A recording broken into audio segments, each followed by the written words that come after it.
How is it afternoon already? It's like 3 o'clock. Last time I did start writing this around lunchtime, had some lunch, and now it's 3 o'clock. From 12 till 3, I think I just fell through some like time tunnel somehow. I called the title, I think, of this video, Can BSV Disrupt Centralized Digital Life? Or something like that. And the reason why I decided to do a video on this today was a couple of things that I've noticed in various ecosystems. From the Twitterati to the people on TikTok who like just speculate on everything and buy anything with moon written after it.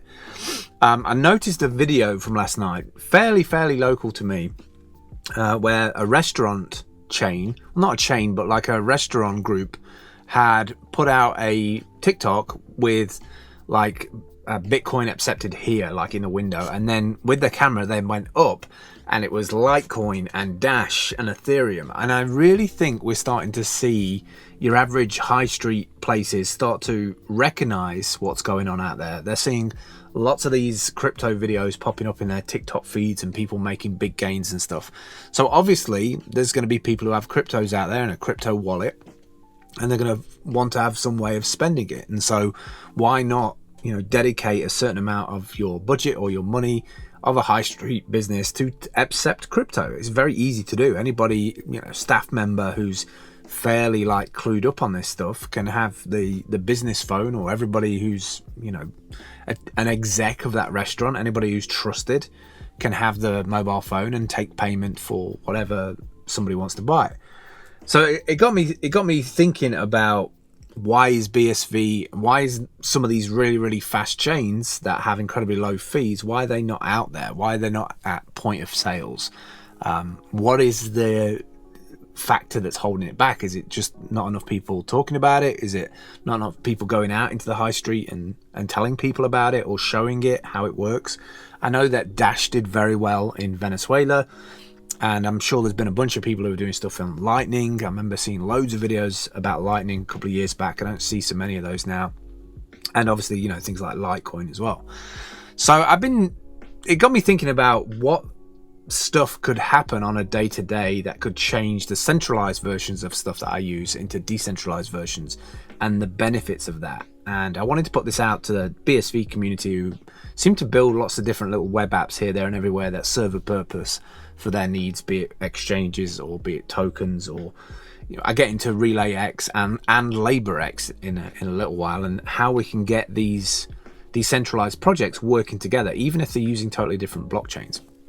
So, for me, one of the biggest ones was my entry into BSV was because of somebody I knew on another blockchain who I hadn't spoke to in a while, who introduced me to Twitch, which I had played around with, but never really put the two things together in terms of it being powered by BSV. And then got invited, somebody sent me some money and said, hey, test it out, play around with it, I think you'll like it.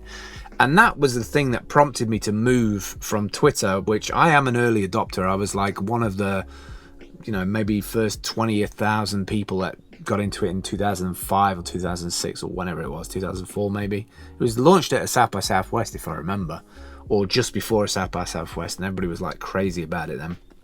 But it's got that first mover advantage, right? Twitter is just Twitter, even though it's not really changed that much and it's not evolved that much. It's only started to really do that in the last year with like audio and being able to take payments through that audio thing. They're starting to splinter things off and have like microservices attached to it. I'm surprised that Twitter doesn't have a lot more stuff like that. I'm surprised Twitter doesn't even have its own token or its own coin. Maybe that's something that'll come sooner or later. Hopefully it's tied to how long you've had your account on Twitter, because if so, then I'll be in the money and that'll be awesome. But it does make you want to move, because if I'm not being incentivized for my time, why would I just like keep on putting stuff out onto Twitter if they're just going to make money off it indirectly or use it as a data metric, and I get no benefit from it? And I think obviously I'm spoiled. This sounds incredibly entitled, but I've been spoiled with social media blockchains over the last 3 or 4 years, and I've seen the good and the bad and the ugly. But now I'm realizing that everything I use as a digital tool should have some kind of incentive bolted into it, so that I'm noticed for being an active participant in that network. And I think it's a two-way street, right? It's almost like, or a 360 approach to working online.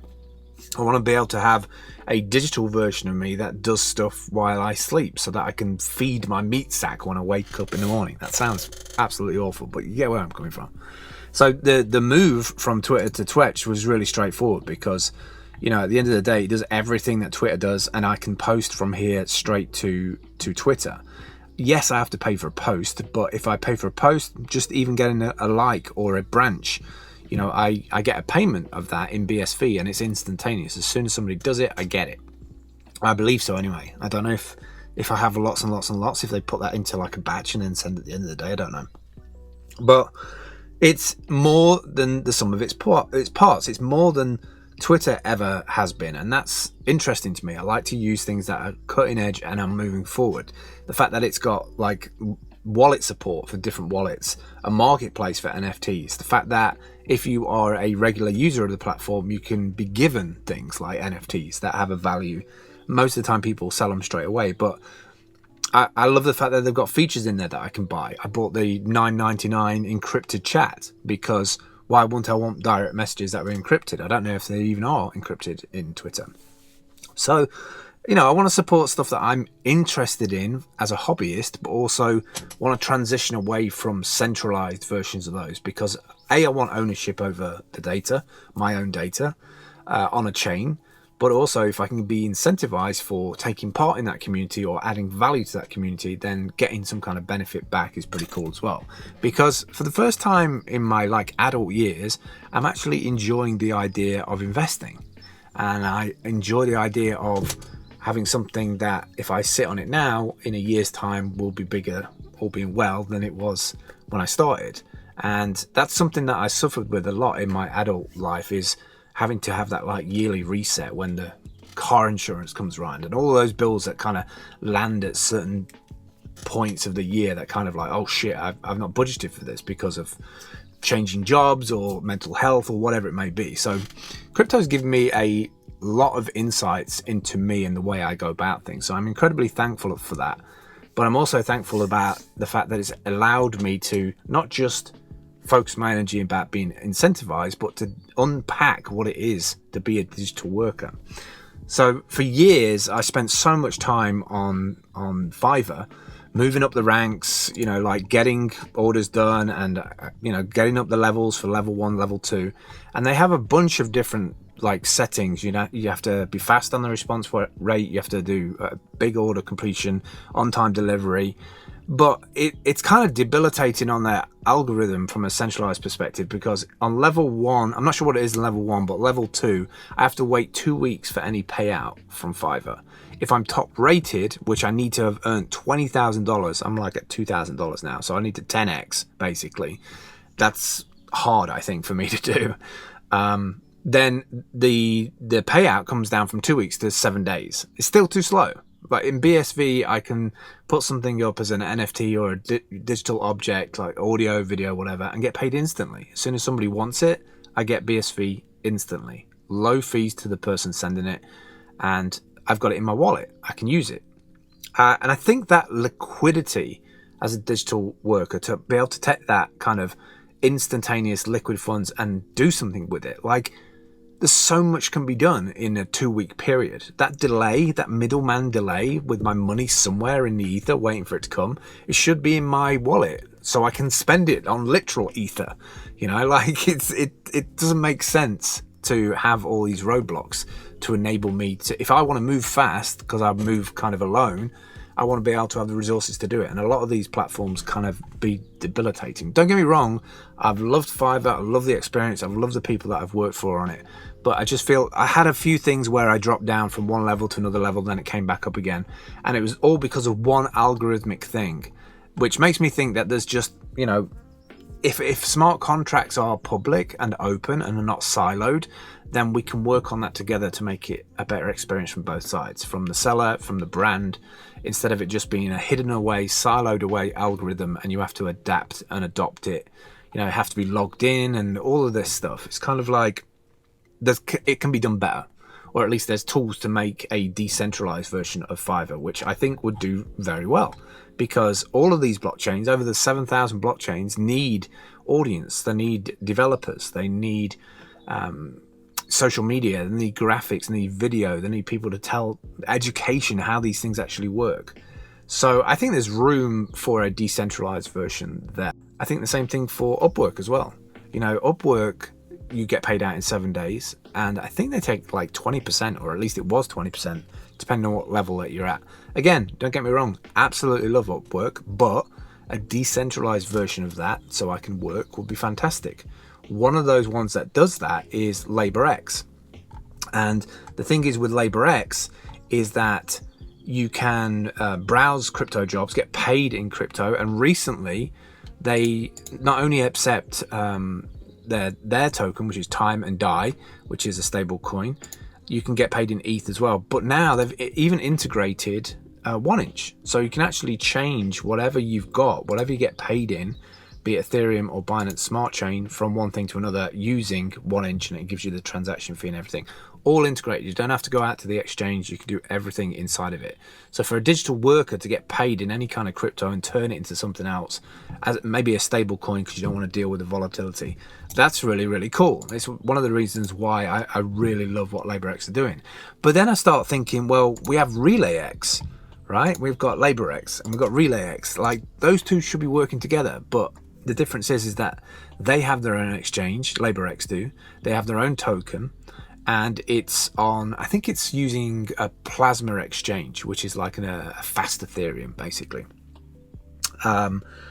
So, you know, how do you get those people talking to each other? I would love to see BSV supported on LaborX as an additional thing here, right?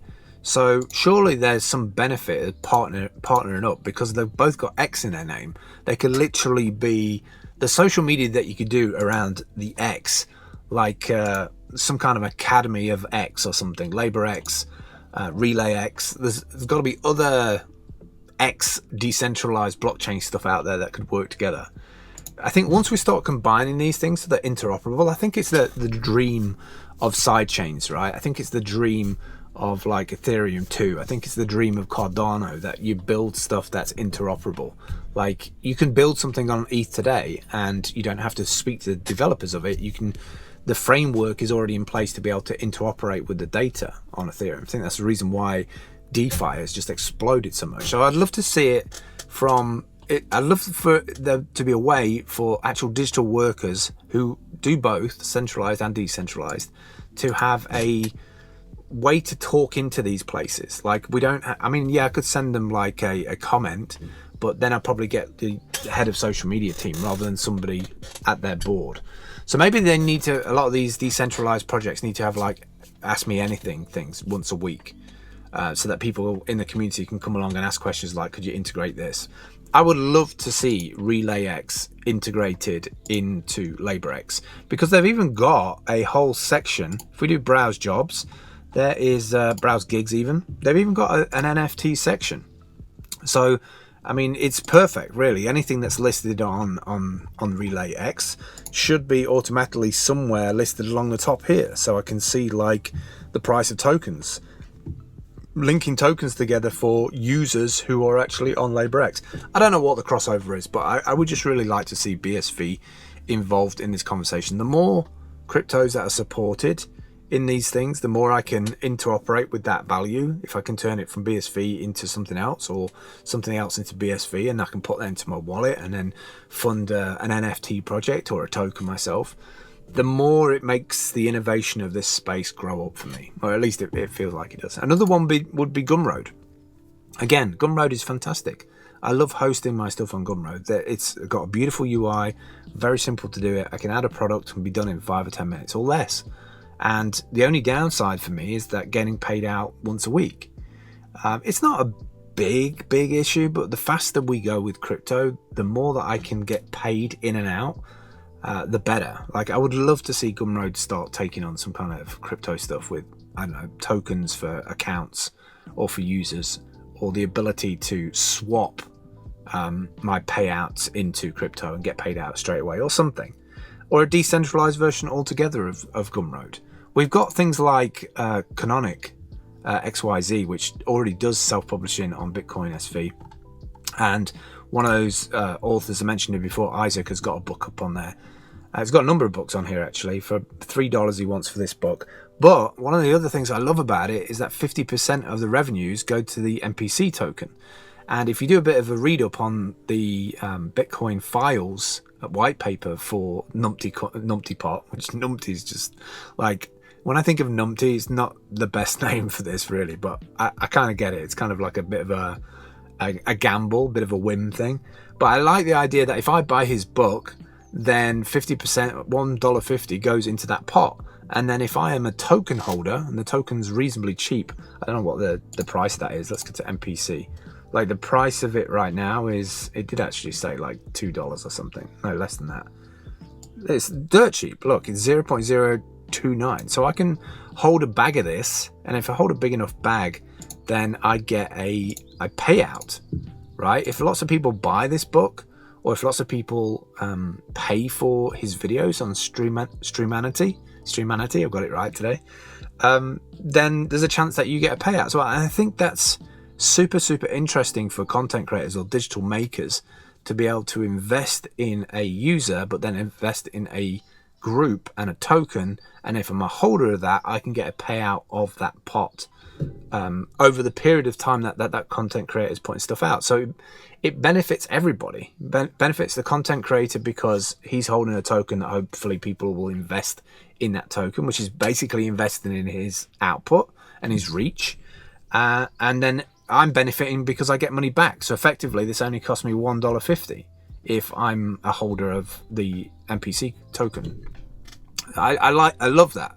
Like, that's something that feels futuristic. It feels like something that I can utilize, right? The NFT market stuff on, that this stuff exists more than like Gumroad. There's nothing like this on Gumroad. Gumroad could quite easily make a decentralized version of their site and do NFTs like overnight. So I'm kind of interested why they haven't like spun off a Splinter project or teamed up with an NFT site to do that, because there must be a massive user base of creators on Gumroad, especially artists who are looking to sell stuff like that.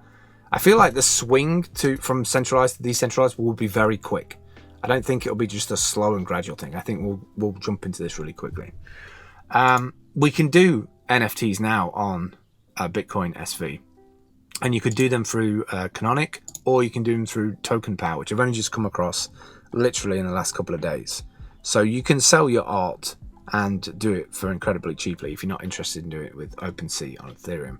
But the whole point of this, what I was trying to bring up about being disruptive to get away from centralized stuff, is that there was projects that I used to go to in a city that not very far away from here, maybe an hour and a bit, that were setting up as a charity, finding a space to actually do food production in, finding local chefs who didn't have to be like full-on chefs, but people who knew how to cook, would come in and cook whatever food was given to them, because it's Fair Share is this charity that goes and collects foods from supermarkets that are not prepared to put it on their shelves because it may look misshapen or something's odd about it. Perfectly good food, it's just like your customer won't buy something like that. Ugly food, I guess. And so there is places like Fair Share that go and pick this stuff up in a van, and they pick up tons of this stuff. Like, there's not just veg, there's like packets of stuff and drink and custards and all kinds of stuff. So what they do is they have a warehouse full of this stuff, and then you can pay a fee, I believe. I think it's a yearly fee, and they will drop off you quite a sizable amount of food to your own space, to your own little charity space, every few weeks. And then you build up a community. You find people in that community who go and use kind of food kitchens or soup kitchens. You charge a nominal fee for obviously the person coming in to cook all the food up, and then there's just food ready to be sold. So you might pay, I don't know, £2 for a meal. Now, I think there's something there to disrupt in terms of the money component, because anybody coming in to get a cheap meal, but to also talk to people in the community they might not normally talk to, if that was all on a public ledger and I could walk into one of these spaces, or number of spaces across a country, and I only needed my phone to be able to pay with BSV, and then that BSV paid a certain amount to the space or the chef that was on that day, like a very clever smart contract to do that, or some money put aside towards the charity payment so that this thing could just keep maintaining itself year after year. Not only are you removing the need for fiat money, you're keeping the money in the ecosystem. You're exposing people to how to use crypto and setting up a wallet, and then also money from that meal. So every meal that you have, you're contributing to the eventual fiat payment that needs to be paid to Fair Share, so that they can keep running their trucks and keep on going out and doing the relationship management with the supermarkets, taking their overage that would normally get put in a bin to be able to like set up these little food spaces. And if we want to donate to a food space, we could, get a big whale and they might chip in for 3 months worth of meals, right? And delegate out of, I've got 5 meals for the next week at this particular place. I think we just need to mold these things together now. Like this whole thing of killing fiat, or we're going to do all these things that gradually over time crypto just takes over and crypto becomes the default. We can't, I just don't see it happening like that. We need to prove, and we need to show the usefulness. We need to show the cost savings, and we need to get it into places and specific day-to-day actions that people have. Food, accommodation, heating.